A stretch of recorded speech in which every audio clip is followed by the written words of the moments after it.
고린도전서 함께해서 보고 있고요. 오늘은 고린도전서 4장 1절로 5절입니다.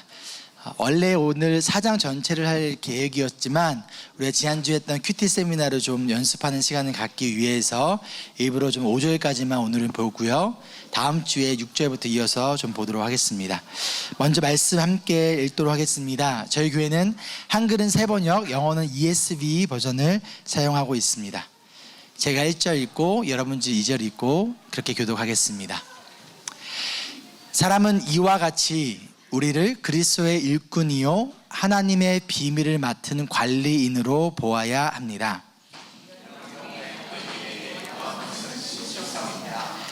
내가 여러분에게서 심판을 받든지 세상 법정에서 심판을 받든지 나에게는 조금도 문제가 되지 않습니다. 그뿐만 아니라 나도 나 자신을 심판하지 않습니다.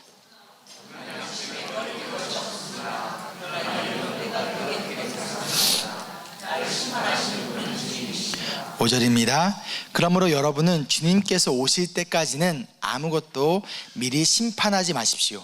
주님께서는 어둠 속에 감춘 것들을 환히 나타내시며 마음속의 생각을 드러내실 것입니다. 그때 사람마다 하나님으로부터 칭찬을 받을 것입니다. 아멘. 먼저 우리 기도하겠습니다. 사랑과 은혜가 풍성하신 주님 감사합니다. 이 시간 하나님의 말씀이 우리의 생각과 마음을 변화시켜 주시고 회복시켜 주시고 또 회개할 것이 있다면 하나님 앞에 겸손히 회개케 하여 주시며 믿음의 결단 가운데 나갈 수 있는, 특별히 신실하신 주님을 바라보고 의지하며 신실한 제자로 살아가는 저희들 될 수 있도록 인도하여 주시옵소서. 감사드리며 예수님의 이름으로 기도합니다. 아멘. 오늘 인생평가서라는 제목으로 가지고 함께 말씀을 나눌 건데요. 우리는 평가를 하면서 살아갑니다. 그렇죠? 음식의 맛을 평가해요. 식당에 갔다 오면 이 맛이 어땠는가 인터넷에 리뷰를 달기도 하고요. 혹은 말로써 이 음식 맛이 어땠는가를 평가하기도 합니다. 때로는 무엇인가 물건을 사고 이 물건이 어떠한가를 우리는 평가를 합니다. 나아가서 저 사람은 이런 사람이야, 저 사람은 저런 사람이야 하면서 사람을 평가하고요. 또한 교회를 평가하고요. 또한 리더를 평가하고요. 우리는 누구든지 끊임없이 우리는 평가를 하며 살아갑니다. 여러분 그러지 않으신가요? 마찬가지로 내가 누군가를 평가하는 것처럼 사실 우리도 평가를 받으며 살아갑니다. 직장에서는 매니저와 동료에게 평가를 받고요. 학교에서는 선생님과 친구들에게 평가를 받고요. 또한 교회에서는, 가정에서는 부모님과 또한 형제 자매들에게 우리가 평가를 받습니다. 그리고 교회에서는 때로는 여러분이 모르시겠지만 목회자와 성도들에게 평가를 받으며 우리가 끊임없이 평가를 받으며 살아간다라는 거예요. 그리고 내가 어떠한 평가를 받았느냐에 따라서 우리는 기뻐하기도 하고 슬퍼하고 좌절하기도 합니다. 오늘날 많은 사람들이 SNS 소셜 네트워킹 서비스를 합니다. 페이스북, 인스타그램, 유튜브 이런 것들 하는데요. 여러분 중에서 나는 이런 거 안 한다 라는 분 계신가요? 괜찮으시면 손 한 번만 들어주시면 좋겠어요. 우리 지금 딱 우리 정 장로님하고 박근수 집사님 두 분밖에 안 되셨는데 아마 다른 분들도 안 하신 분도 계실 거예요. 그렇죠? 근데 대부분의 사람들이 SNS라는 소셜 네트워킹을 합니다. 페이스북을 하고 인스타그램 합니다. 그 이유가 무엇일까요? 그것을 통해서 우리는 다른 사람의 인생을 평가해요. 얘가 이렇게 살았구나. 이런 모습을 하고 있구나. 이런 옷을 입었구나. 여기를 여행 갔다 왔구나. 이런 음식을 먹었구나 하면서 그 사람의 인생을 우리가 평가하는 것을 좋아한다는 거예요. 그리고 나아가서 우리의 인생을 또한 평가받고 싶습니다. 우리가 내가 먹은 음식을 평가받고 싶고요. 내가 갔다 온 여행을 평가받고 싶고요. 내 남자친구를 평가받고 싶고요. 내가 가지고 있는 것들을 누군가로부터 평가받고 싶어서 끊임없이 SNS에 우리의 삶을 포스팅하고 있다라는 거예요. 그 이유는 평가하거나 평가를 받고 싶어서라는 거예요. 얼마 전에 한 기사를 본 적이 있는데요. 미국의 18세 여성이 굉장히 유명한 그 인스타그램이랑 유튜브 스타래요. 몇십만 명이 이 여자를 팔로워를 하고 있는데 오늘날 갑자기 이 여성이 갑자기 모든 계정을 삭제시킨 거예요. 그래서 궁금해가지고 기자가 찾아가서 물었답니다. 왜 갑자기 인스타그램과 유튜브의 계정을 삭제했습니까? 했을 때 이 자매가, 이 여자분이 이렇게 얘기했답니다.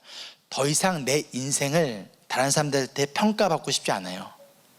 더 이상 사람들로부터 내가 좋은 평가를 받기 위하여서 쟤는 행복하게 살고 있구나, 제 인생은 성공한 인생이야 라든가 사람들로부터 내 인생을 내가 평가받고 싶지 않아요. 이젠 더 이상 내가 거짓이 아닌 진짜인 내 모습대로 살아가고 싶어요. 이제 자꾸만 평가받는 삶에 지쳤어요 라고 이야기를 했다고 합니다. 여러분의 삶은 어떠하신가요? 우리는 어떠한 인생을 우리가 살아가고 있습니까? 여러분은 어떠한 기준으로 다른 사람을 평가하십니까? 어떠한 기준으로 여러분이 평가를 받기를 원하십니까? 여러분을 평가하는 사람은 누구인가요? 그리고 그 사람이 말하는 그 기준이 정말 옳은 기준이라고 말할 수 있을까요? 커피빈이 굉장히 많이 나는 아프리카의 한 나라에 살고 있는 사람에게 어떤 사람이 이렇게 질문을 했다고 합니다. 당신이 하루 종일 일해서 버는 돈이 2불인데 미국에서는 커피 한 잔이 5불에 팔리고 있습니다. 그거 알고 계세요? 라고 했을 때 이 사람이 그 이야기를 듣고 굉장히 슬픈 표정을 가졌다고 합니다. 그러고 나서 이렇게 말했다고 합니다. 미국 사람들은 참 불쌍하네요. 이 공짜로 마실 수 있는 커피를 그렇게 많은 돈을 주고 사 먹다니. 그러고 보면 나는 참 행복한 인생이네요. 그 사람들이 한 잔에 5불 주고 먹는 걸 나는 얼마든지 마음껏 커피를 공짜로 먹을 수 있으니 라고 이야기를 했다고 합니다. 무엇이 우리 인생의 성공의 기준일까요? 무엇이 여러분의 인생의 행복의 기준일까요? 반대로 무엇이 여러분의 인생의 실패의 기준인가요?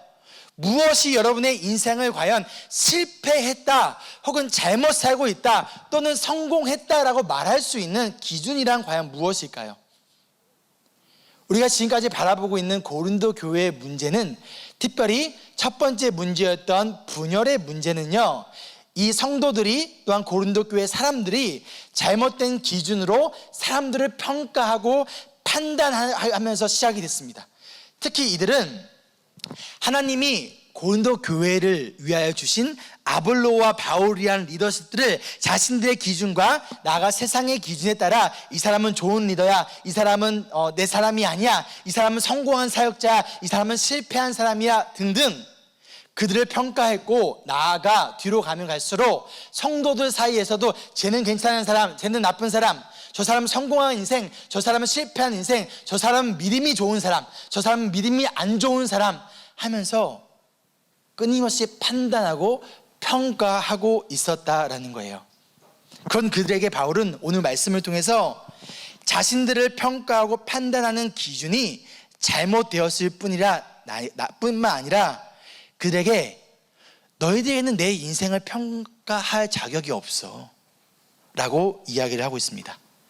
그리고 오직 자신을 평가하고 판단하실 수 있는 분은 예수 그리스도 한 분뿐이며, 그 평가와 판단의 시점도 지금이 아니라 그분이 다시 오실 때 그분께서 우리가 어떠한 인생을 살았는지를 예수님께서 판단하고 평가하실 것이라고 말씀하고 있다는 것이죠. 먼저 1절 말씀 함께 읽겠습니다. 시작.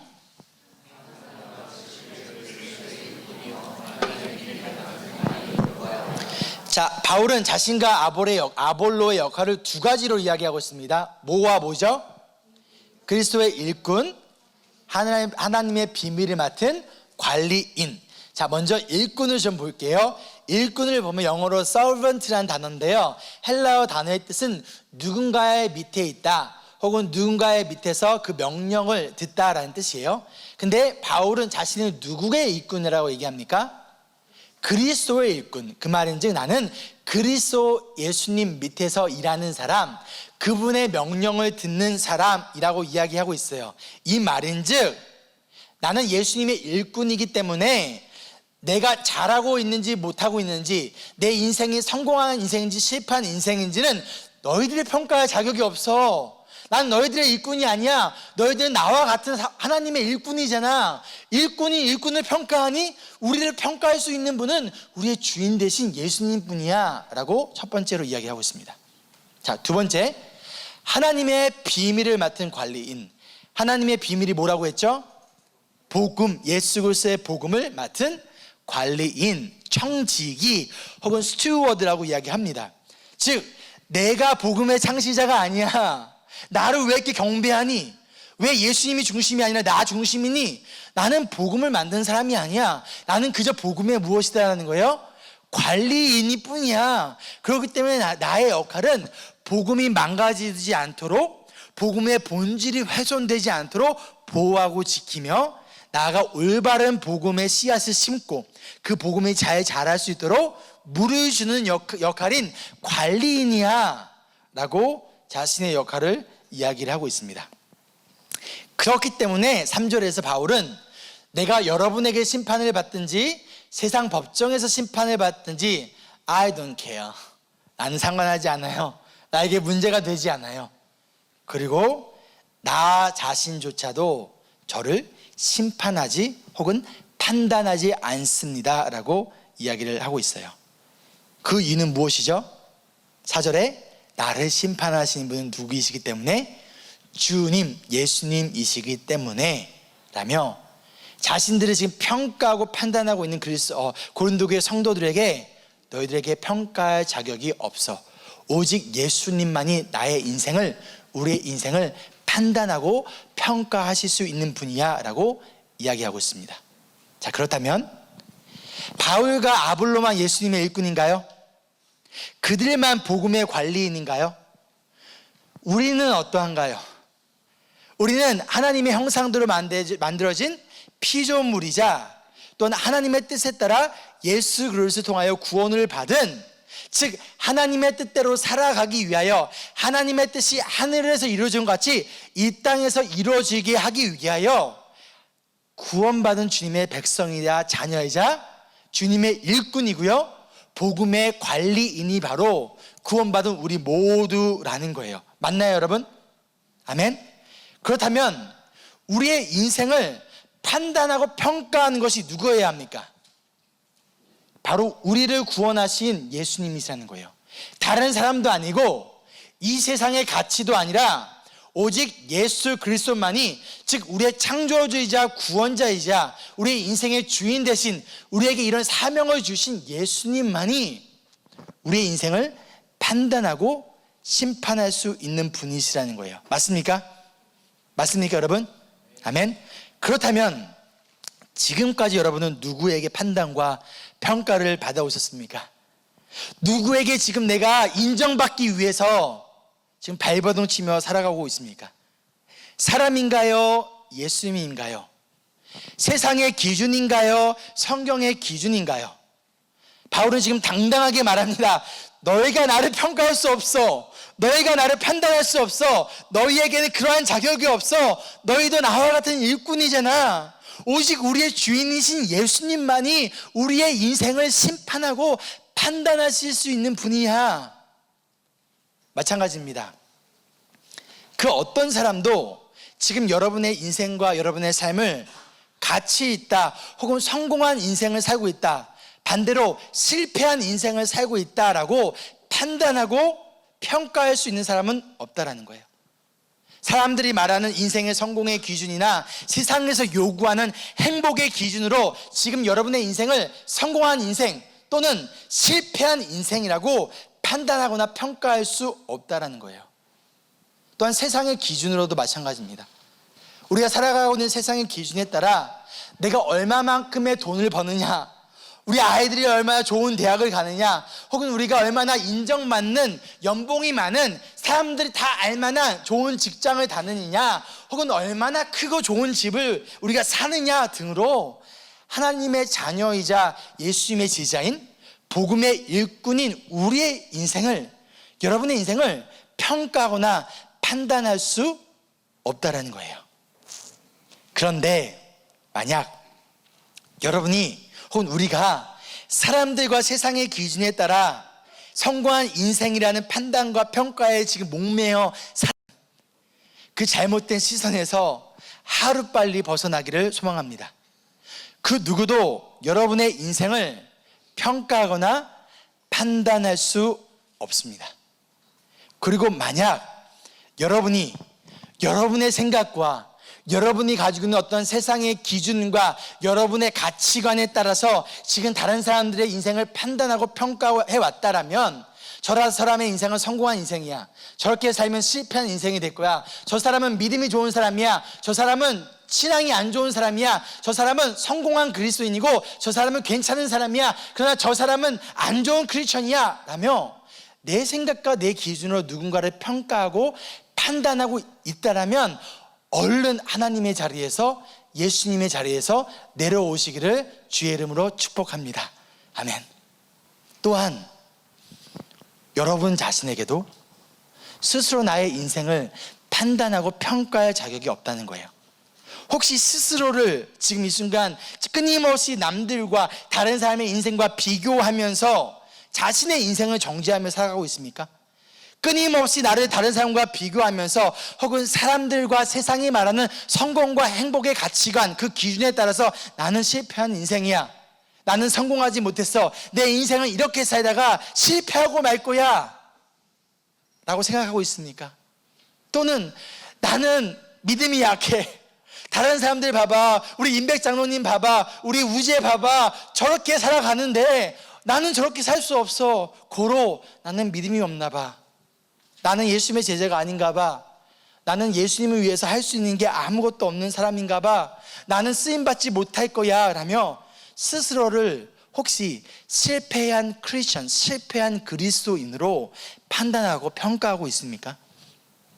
하나님께서는 여러분에게 다른 사람의 인생뿐만 아니라 여러분 자신의 인생을 평가하고 판단할 권한과 자격을 허락하지 않으셨다는 거예요. 우리의 인생을 평가하고 판단하실 분은 목사도 아니고 장로도 아니고 다른 사람이나 세상도 아니고 오직 우리의 창조주이자 구원자이시고 우리 인생의 주인 되신 예수 그리스도 한 분뿐이시라는 것이죠. 여러분 믿으십니까? 아멘. 우리를 구원하신 예수님께서 우리의 인생을 심판하러 평가하러 오실 때까지 여러분의 인생을 미리 평가하거나 판단하지 않으시기를 소망합니다. 지금 이 순간이 아니라 예수님이 오실 때까지 우리의 인생은 아직 끝난 것이 아니에요.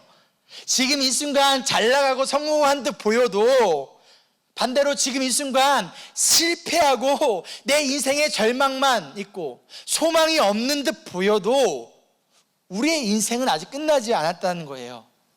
그리고 지금 여러분이 아무리 부러워하는 인생을, 다른 사람들이 여러분의 인생을 보며 아 부럽다, 나도 이성우처럼 살고 싶다, 나도 양희연처럼 살고 싶다 라며 아무리 부러워하는 인생을 살고 있다고 하더라도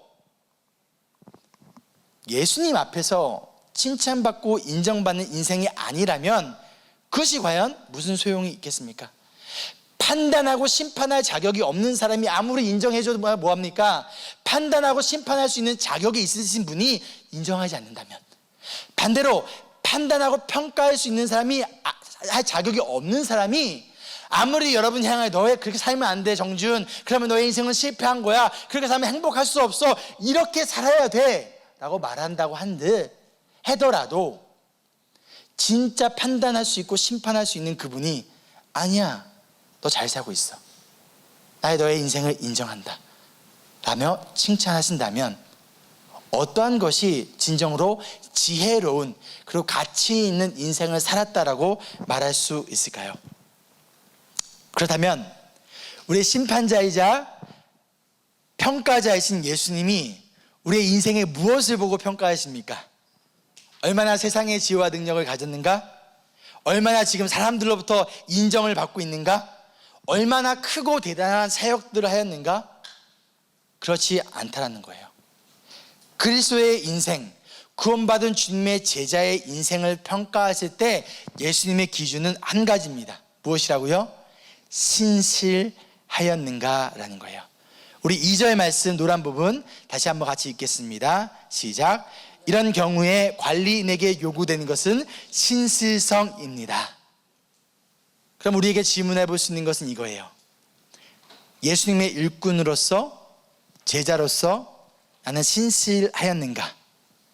복음의 관리자, 복음의 청지기로서 나는 지금 신실하게 살아가고 있는가? 예수님은요, 복음서를 통해서 마지막 때, 특히 심판과 재림의 때야 많은 비유들을 이야기하셨습니다. 특별히 마태복음 25장 전체를 거쳐서 여러 가지 비유를 통해 마지막 때와 심판에 대해서 이야기를 하세요. 그중 두 번째 비유가 바로 달란트 비유입니다. 25장 14절로 30절까지 말씀인데요, 우리가 잘 알고 있는 말씀입니다. 제가 잠시 설명을 드릴게요. 어떤 주인이 여행을 가기 전에 자신의 하인들을 부릅니다. 3명의 하인을 불러서 한 명에게는 5달란트, 다른 사람에게는 2달란트, 마지막 사람에게는 1달란트를 그들의 능력에 따라서 맡기고 당부합니다. 내가 돌아올 때까지 이것을 가지고 열심히 장사를 해서 이윤을 남겨라 라고 이야기를 하고 떠나요. 그때 5달란트와 2달란트 받은 사람들은 즉시 immediately 떠나서 그것으로 장사를 하여 이윤을, 프로핏을 2배로 남깁니다. 그런데 이 1달란트 받은 사람은 어떻게 합니까? 아무것도 하지 않고 그 돈을 땅속에 숨겨버립니다. 안 올 줄 알았는데 주인이 오랜 시간이 지나서 주인이 돌아옵니다. 종들을 불러서 묻습니다. 내가 너에게 맡긴 달란트 어떻게 했니? 그때 5달란트와 2달란트를 받은 이 종들이 신나하며 이렇게 얘기해요. 저희가 2배의 이윤을 남겼어요. 저에게 5달란트 줬는데 10달란트가 됐고요. 2달란트 주셨는데 4달란트가 됐어요. 그러자 주인은 이 두 사람을 동일하게 칭찬합니다. 5달란트로 10달란트 만든 사람만 더 칭찬한 것이 아니라 둘 다 동일하게 칭찬합니다. 이렇게 칭찬합니다. 같이 읽어볼까요? 시작.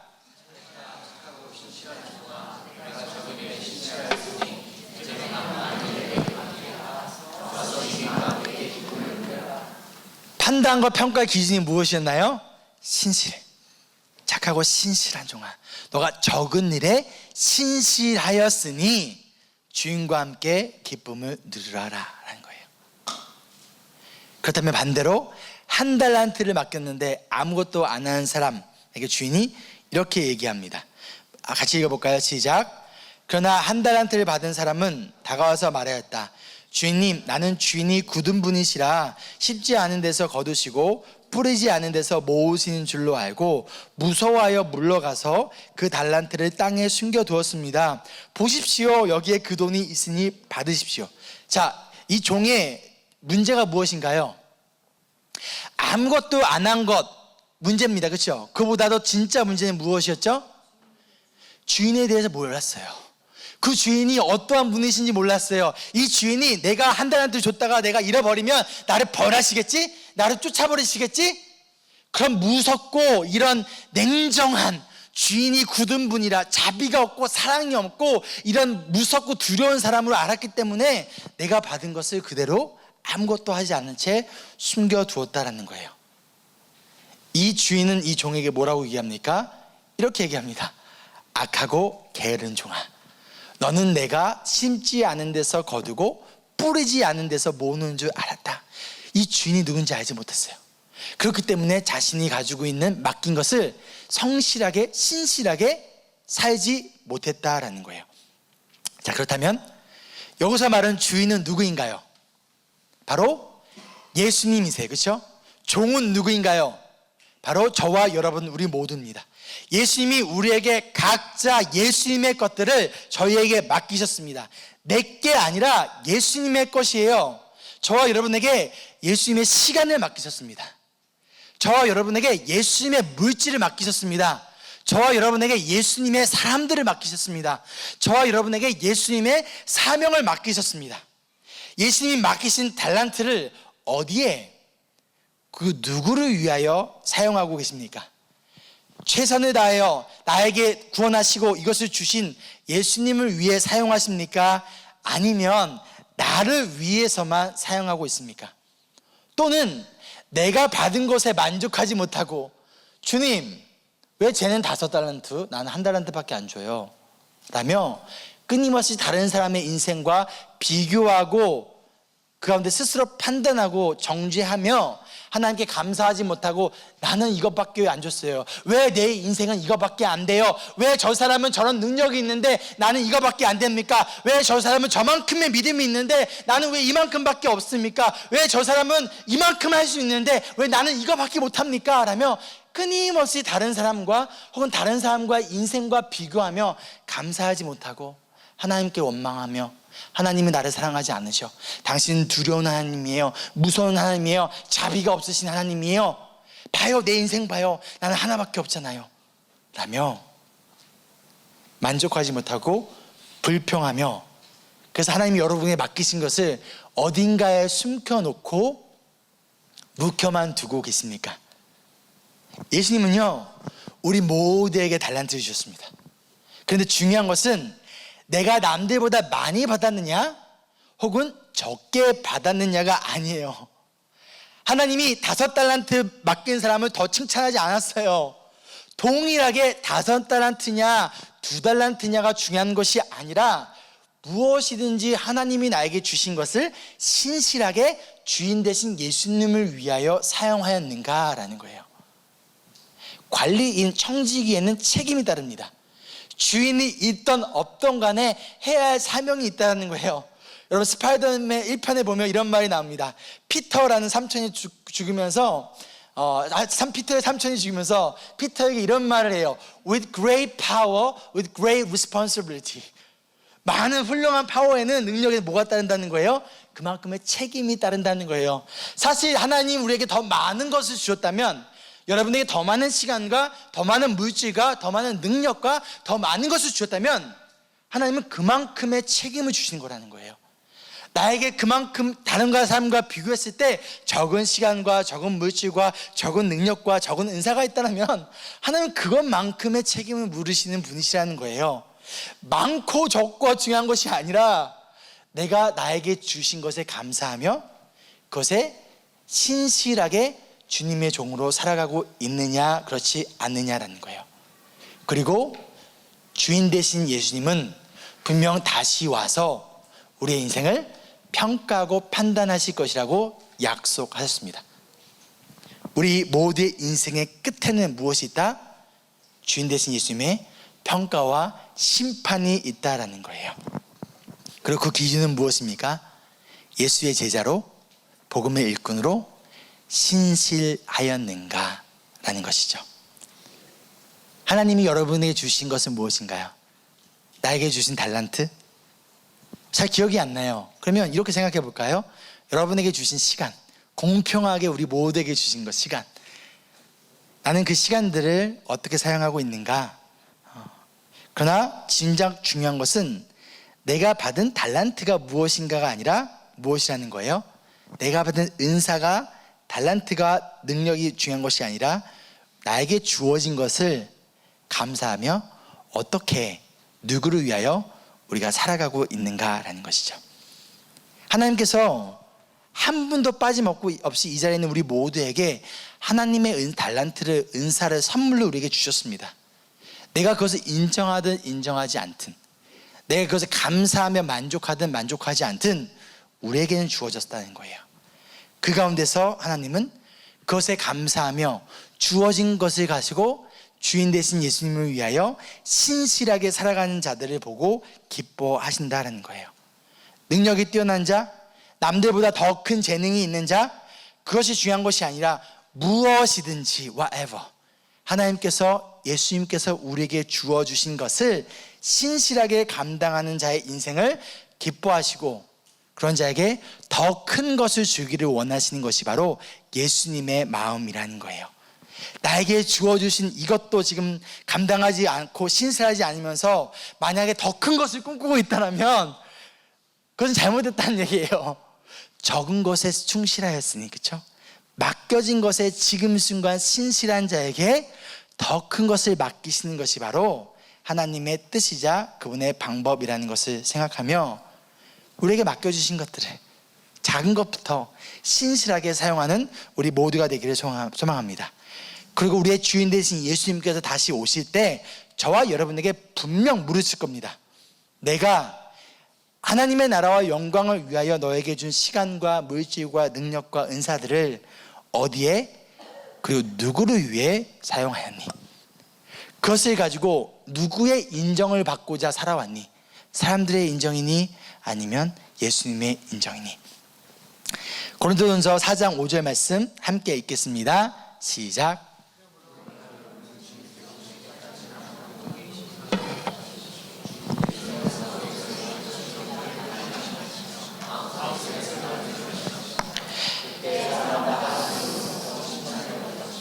주님이 오실 때까지 아무것도 미리 심판하지 마라.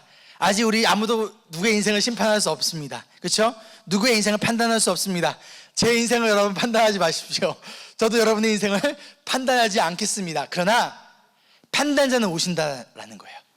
그분이 오셔서 내가 아무리 감추려고 해도 하나님이 이거 모르시겠지 라며 어둠 속에 감춘 것들을 어떻게 하신다는 거예요? 환히 나타나시고 우리의 마음속의 생각, 깊은 생각까지도 다 아시고 그 모든 것들을 지금은 내가 숨길 수 있지만 그때가 되면 모든 것이 다 드러날 수밖에 없다라는 거예요. 그때 사람마다 하나님으로부터 칭찬을 받을 것이라는 거예요. 그렇죠?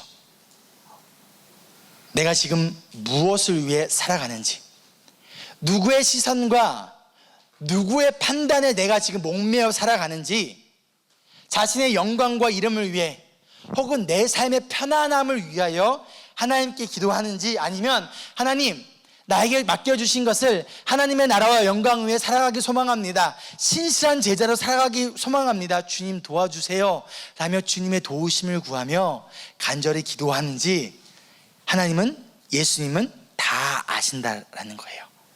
그리고 그분은 지금 이 순간 판단하지 않을 뿐이지, 지금 이 순간 다른 말로 우리에게 기회를 주고 있을 뿐이지, 그분이 다시 오실 때 분명한 판단과 심판이 있을 것이라는 것. 그분은 어떠한 상황과 여건 속에서도 비록 사람들과 내가 세상으로부터 인정받는 인생, 성공한 인생이라고 불림을 받지 못하더라도 나의 창조주, 나의 구원자, 그 왕이신 주님을 바라보고 의지하며 어떠한 상황 가운데서도 신실하게 주님을 바라보며 살아갔던 자들을 인정하시고 칭찬하시리라 약속하셨습니다.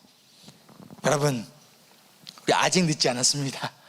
아직 우리의 인생의 평가서가 끝나지 않았다는 거예요. 아직 우리 모두에게는 시간이 남아 있습니다. 우리 인생의 평가서의 마지막에 이렇게 쓰여지지 않길 소망합니다. 처음에는 열심히 하고 잘했는데 시간과 물질과 능력이 생기고 지위가 생기고 세상으로부터 인정을 받기 시작하니 어느 순간 하나님의 자리에 앉아버린 게으르고 악한 종이 아니라 어떠한 상황 속에서도 신실하신 주님을 바라보며 감사히 주님을 위해서 살았던 신실하고 착한 종. 함께 읽어볼까요? 시작. 잘했다 착하고 신실한 종아, 내가 적은 일에 신실하였으니 이제 내가 많은 일을 내게 맡기겠다. 와서 주인과 함께 기쁨을 누려라.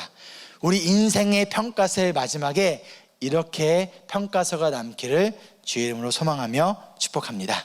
아멘. 말씀을 마치며, 예수님은요 우리에게 신실한 종의 모델이 되어주셨어요. 그분은 하나님이셨습니다.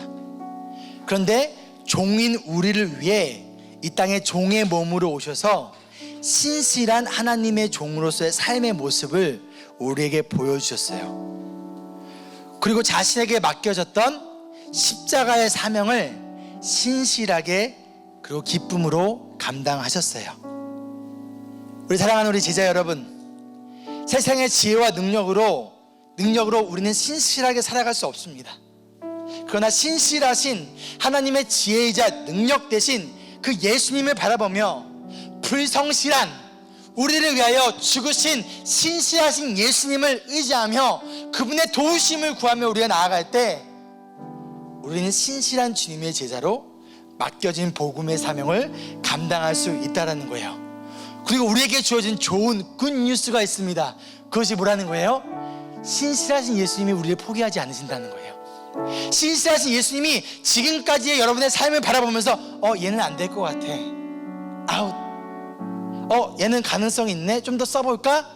가 아니라 선택하시고 구원하신 주님의 자녀들을 신실하신 그분이 여러분을 포기하지 않고 여러분의 인생을 붙들고 여러분의 인생을 이끌어 가신다라는 거예요. 사람은, 세상은 여러분의 지금의 모습을 보고 판단합니다. 그리고 실패했다, 성공했다 말합니다. 그러나 주님은 아니, 그 누구도, 그 어떤 사람도 너희의 인생을 판단하고 심판할 수 없어. 오직 나만이 가능해. 그러나 나는 너희를 포기하지 않았어라는 거예요.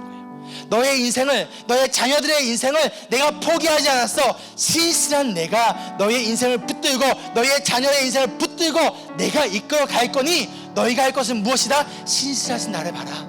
신실한 예수 그리스도를 바라봐라. 신실한 예수님을 의지하며 그분께 기도하라. 내가 너의 인생 신실하게 이끌어 갈 것이다.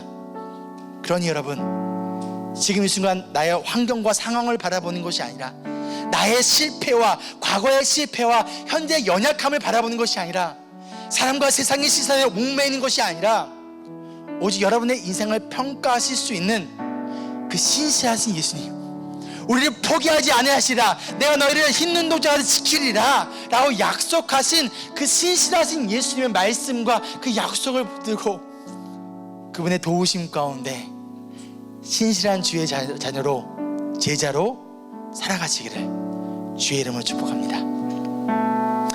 아무도 예상하지 못한 코로나라는 바이러스로 온 세상이 아파하고 두려워하고 있습니다. 그러나 사실 우리는 언제나 삶과 죽음의 경계선에서 지금까지 살아왔습니다. 앞으로도 마찬가지예요. 코로나는 지나갈 거예요. 그러나 무엇이든 간에 끊임없이 우리의 삶과 죽음을, 더 나아가 우리의 가운데 죄악을 주는 수많은 유혹들은 남아있을 것입니다. 그러나 우리가 느끼지 못할 뿐이지 신실하신 하나님의 도우심이 지금까지 우리와 함께 하셨고, 신실하신 그분이 여러분과 함께 하리라 약속하셨고, 신실하신 그분이 우리를 붙들고 우리의 인생을 붙들고 나가시니 우리에게는 두려움과 불안함이 아니라 평안과 감사와 기쁨이 우리 안에 넘쳐나기를 소망합니다. 그렇기 때문에 우리가 해야 할 일은 지금 이 순간 코로나를 바라보는 것이 아니라 코로나보다 더 심한 죄의 바이러스를 이기시고 물리치신 누구를 바라보는 것, 그 예수 그리스도를 바라보는 것, 그 신실하신 예수님을 바라보며 그 신실하신 예수님을 붙들고 예수님께 기도하며 어떠한 상황 속에서도 신실한 그리스도의 일꾼, 복음의 청지기로 맡겨진 사명을 감당해 나아가는 신실한 주님의 제자 되기를 간절히 소망합니다. 함께 말씀 한번 읽어볼까요? 큰 소리로 읽겠습니다. 시작. 아무것도 염려하지 말고 모든 일을 오직 기도와 간구로 하고 여러분이 바라는 것을 감사하는 마음으로 하나님께 아뢰십시오. 그리하면 사람의 헤아림을 뛰어넘는 하나님의 평화가 여러분의 마음과 생각을 그리스도 예수 안에서 지켜줄 것입니다. 아멘. 함께 기도할까요? 사람과 세상의 기준으로 인생을 평가하지 않도록, 또는 평가받지 않도록 이제 우리 함께 기도하며 나갔으면 좋겠어요. 그 가운데 신실하신 예수님을 바라보며 신실한 주님의 제자로 살아갈 수 있도록 우리 성령님의 도우심을 구하며 이제 우리 함께 기도하며 나갑니다. 함께 기도하겠습니다.